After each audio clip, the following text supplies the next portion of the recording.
Okay, when I last left you, remember I had built the audio stage here and had powered it up and found that it was drawing more than 200 milliamperes, and that bothered me.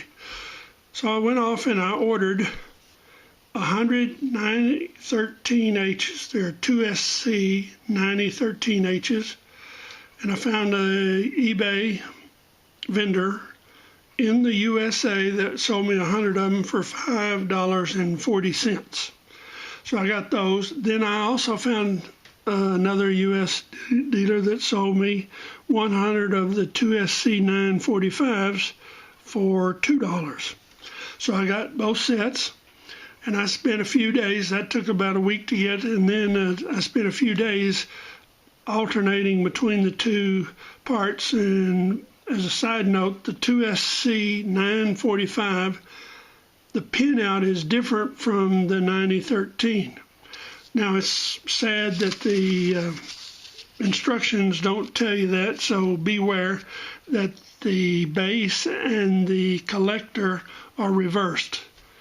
And it's easy enough to fit into the socket. You just move the base, which is the outside lead on the 945, to the base connection, and then route the center lead, which is the collector, to the front and over to the collector pad on the printed circuit board. Okay, so I played around with that, and the only thing that I changed was that I changed the 1K resistor here to 4.7K, and it didn't change much, so I left it. Okay, now the circuit works. The only thing is that mine's drawing 300 milliamps, is that transformer V6, the yellow one, will get warm because it's drawing a current. And the reason that it's drawing so much current is that 3 volts through an almost zero resistance, this is on the order of 5 or 6 ohms, through the collector to emitter direct to ground. This thing, if this bias voltage here at 0.7 is generating enough current, which it is, this is going to run in a high state. Now, I don't know how they got 10 milliamps, and some people are measuring 30. Dan posted that he thought that building the rest of it would lower the current. I doubt that, because look at it this way. No matter what happens past this resistor, there's always going to be 3 volts here. It's always going to be the same setup here. The only thing that changes is the volume, which is an AC signal, and what it would most likely do is increase the current. So we're going to leave it like that. I don't think we can change it without a redesign and a new printed circuit board, and I'm not going to mess with it. So I told you we were going to come back and do one stage at a time, so we're going to do the demodulator here. And this IF transformer, which is the one that has the black core, okay, acts as a bandpass filter. This inductance, which is variable by moving the slug up and down, with this capacitance determines the resonant frequency, and it's somewhere between 400 kilohertz and, say, a megahertz. Okay, it's got a wide tuning range. Okay, and I was going to do a thing where I'd feed it 455 kilohertz signal and measure the output, and it turns out that we don't need to do that, so I'll mention it on the side here, because we're going to have to get a 455 kilohertz signal. Now, one of the things that I found on this little signal generator here is that it does have a DC voltage about half of whatever you apply here across the output, so you cannot connect this direct across an inductance here and expect it to behave. Okay, so that makes this, you have to feed it through a capacitor. So what we're going to do today is we're going to install the 9018H. Actually, it's a G because all the transistors were G. I didn't get any 918H, and it doesn't matter. this is going to act like a diode and take and convert an AM modulated signal to an AC signal that doesn't have the 450 kilohertz on it. This is just the audio, which goes across this voltage divider, and then you adjust the volume. Okay, so to get the bandpass and the demodulation section working, you have to install all the parts that I've outlined here in orange. So that means B5, V4, C7, R8, which is 1K, R4, 20K, and I went ahead and put in these capacitors. It'll work without them, but just go ahead and put them in there. 4.7 microfarad electrolytic, note the polarity, and then another one of the 22 nanofarad disc capacitors. Okay, so now what I'm going to do is, to test this, I need to input a signal in here that's 455 kilohertz and has AM modulation. And I'm going to feed it through a capacitor. Okay, capacitance value here is not important. I used a 36 picofarad, and it gives me a weak signal. If you have a 455 kilohertz generator, you can use one of your 22 nanofarads, which you haven't installed yet, and tack solder it on the jumper pad that's closest to the pin here. Okay, let me show you what I did here on mine. See this cap here? Okay, this cap goes to the jumper pad that's closest to this pin for the IF transformer. Okay, make sure you don't short anything out doing this. All right, so here's the IF transformer.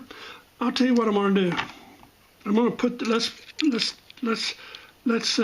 I've already tuned this, but let me pull it up just to the top. I'll tell you what I'll do. I'll just mark it right there so that it's perpendicular to this edge here. And there's the transistor. And let's see what I needed, R8 and R4 right there.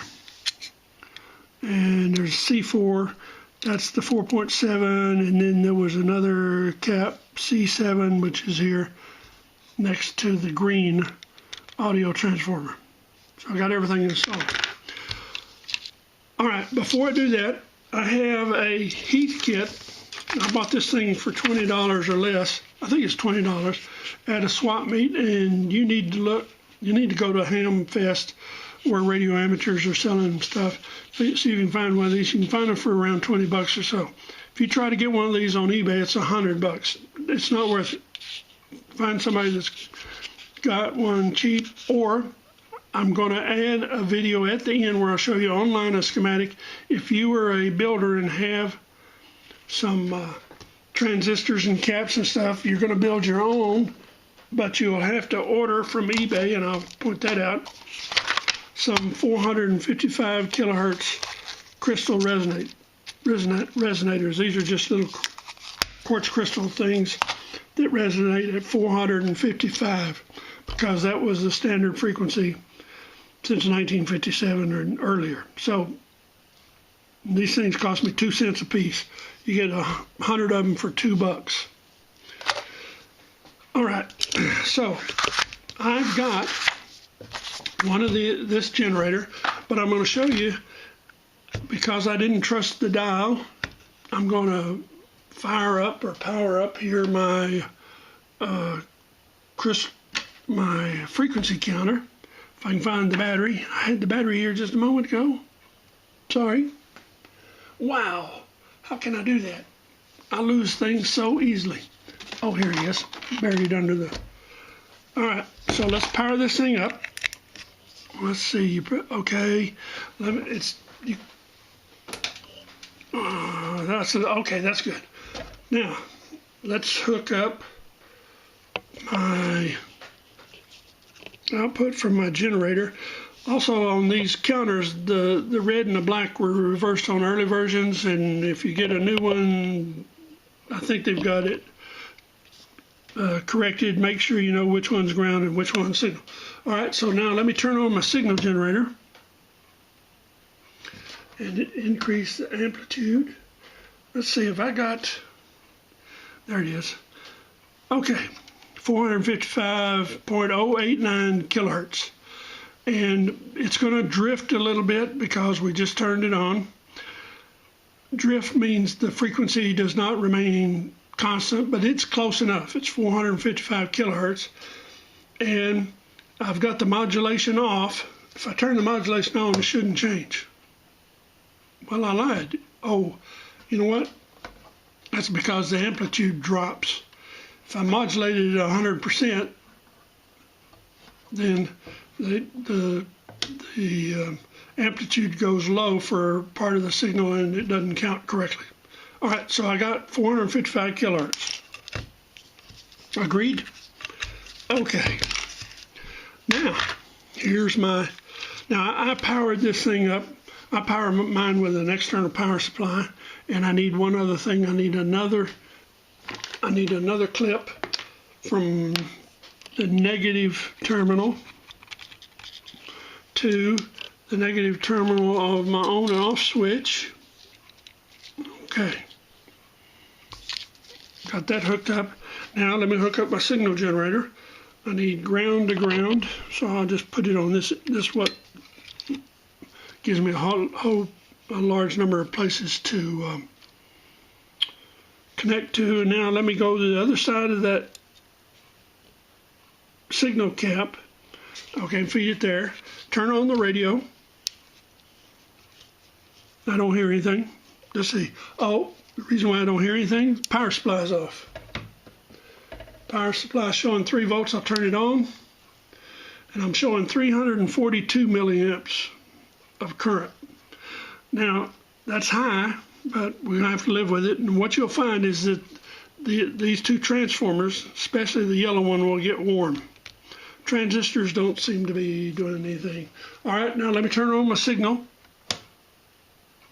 Don't hear anything. All right, I'm going to tune the slug, and I'm going to do it with a metal to start with. Now, I'm going to count the turns. Let me see if I can get out of the way here. There is 1, 2, 3,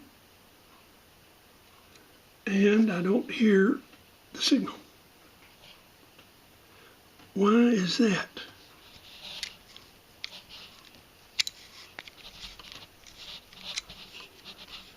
Oh, no modulation.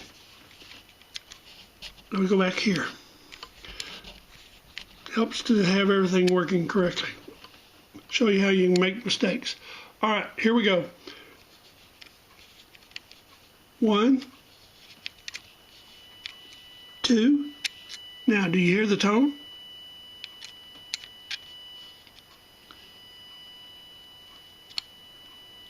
Okay, that's it. 2. There's 2 1/4. So it like 2 1/8. Okay. Now, because I've already done this, before you put your IF transformer in, run the core up to the top, just lightly touching, or put it in the vertical position that I had there, and run it down 2 1/8 turns, and that'll get you pretty close. Also, I hope you can hear the tone. It's very faint because I've got a very small cap there. Now, if I put the screwdriver touching the core again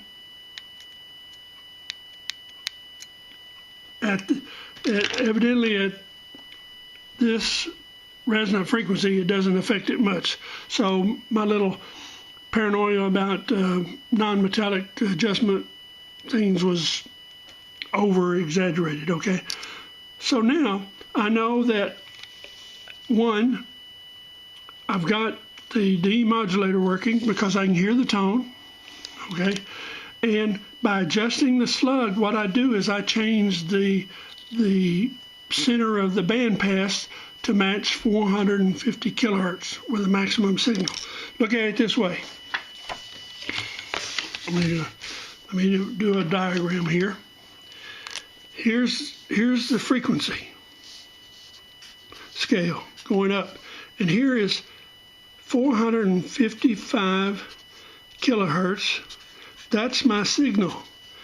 Now, the IF transformer has a response that looks something like this, and it's got a center frequency, F sub C. By adjusting the slug, you change the frequency 1 over 2 pi square root of LC. You're changing L, and you're adjusting the frequency. Now, with the slug up, L is going to be low, okay? No, excuse me, L is going to be high, okay?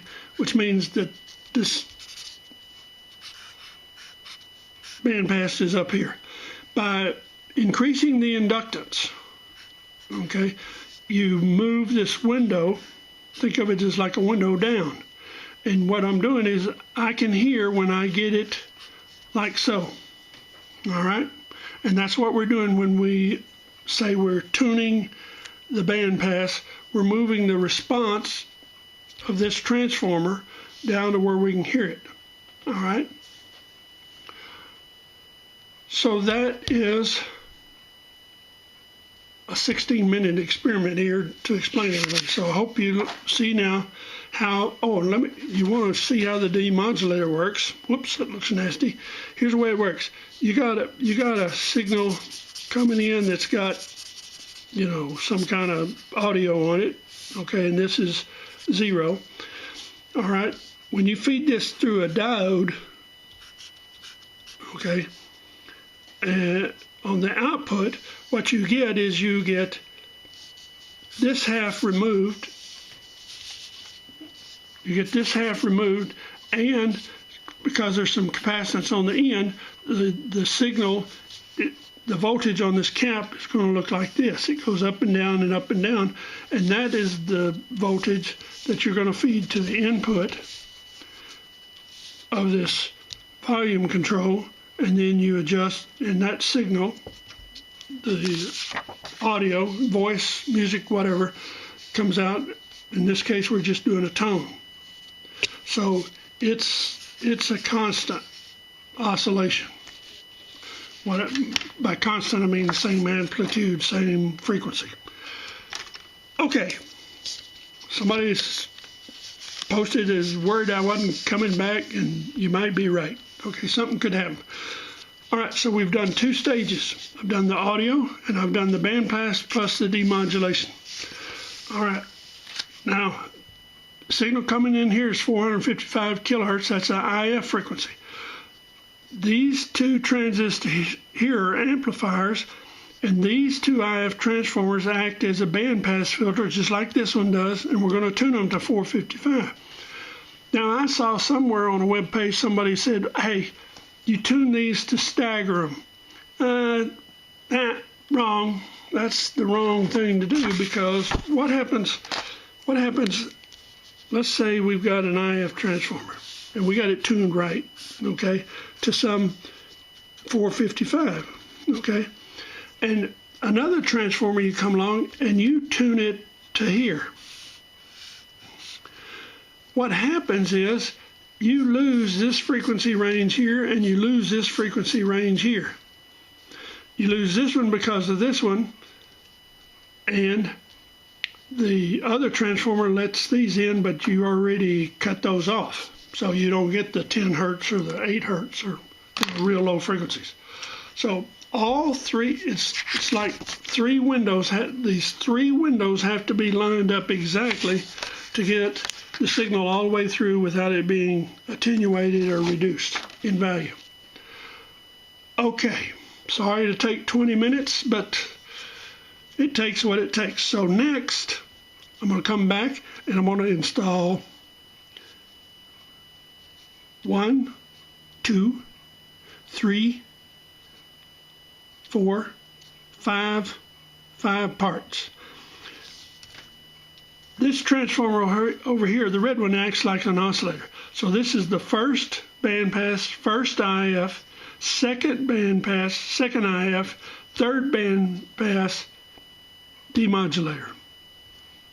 Audio driver, audio power amplifier.